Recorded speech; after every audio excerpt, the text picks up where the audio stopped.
Hey, look who it is. Look familiar?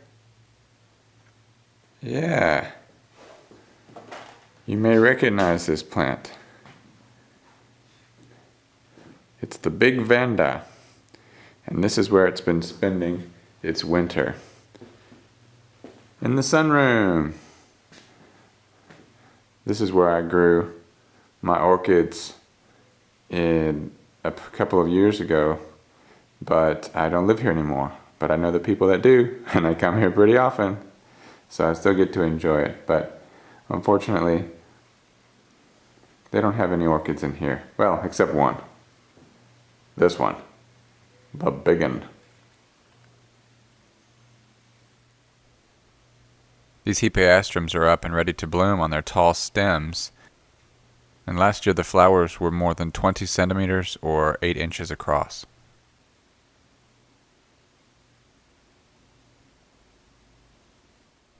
If you'd like to see more of this sunroom, please check out my videos from Season 5 and Season 6.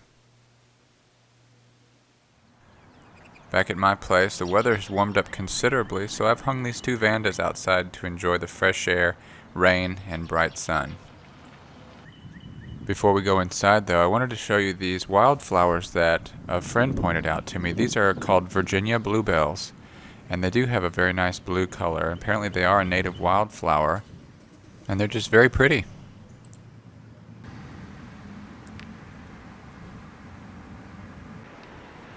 Another plant that's been moved outside is this pineapple. This is the top of a pineapple fruit that I cut off, put in some dirt, and here we are 3 years later. It's going to produce a pineapple. It's going to be very interesting the way it's pushing out there, and it's already starting to show some beautiful rosy color. Really looking forward to see how that develops.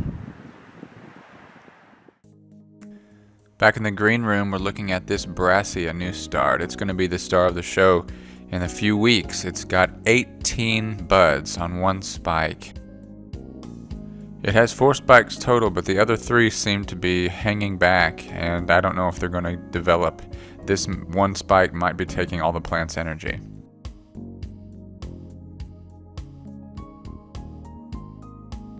Phalaenopsis season is still well underway, although a couple of plants have started to drop their oldest blooms. For example, this yellow one, you can see where up the spike a couple of flowers have fallen off.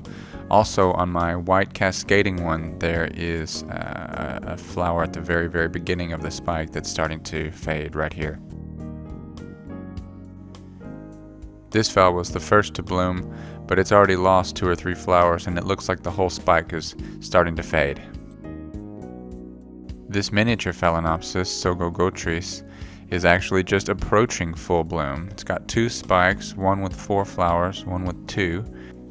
And last year these didn't hang on for a very long time, not as long as the other larger phals, but I'm hoping that they'll stick around for at least a month or 2.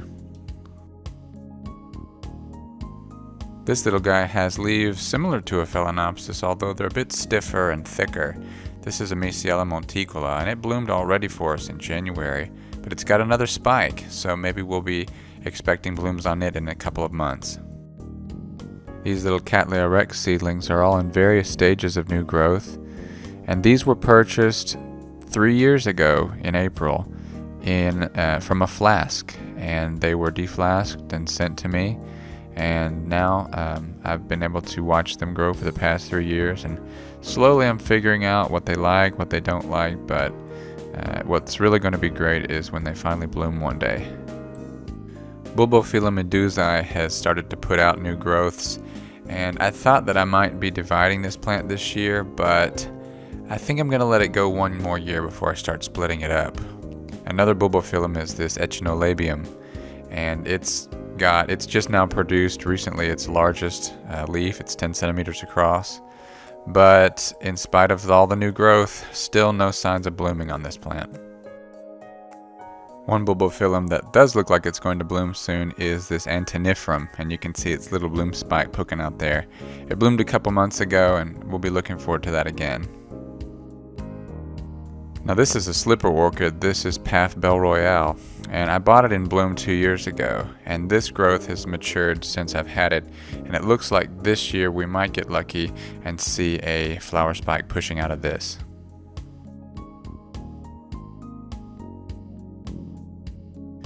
Cycnotus Wine Delight has produced somewhere in the neighborhood of 15 or 16 new roots out of this new growth that started growing a couple months ago. And I had been really stingy with the water until the roots had reached a certain length. But now at this point, I feel like the roots are long enough. It's got several of them, and it's got more that keep poking out. But I'm starting to water it more regularly. I'm starting to spray the medium once every couple days. The division of Mormodia Jumbo World is gone. It's sold, and it's been shipped, and it's already arrived at its new home. Thanks again to the Sunroom Plants and Aquatics for hosting the auction, and thanks to all of you who expressed interest in the plant. I was very happy to see it sell, but I was also a little sad that a piece of my collection is no longer with me. The piece that I kept has got 2 new growths, and hopefully those will produce some beautiful blooms this year. Well guys, that's it for this week. Thanks for tuning in. I'm William Green. These are my green pets, and we'll see you next time. Have a great week.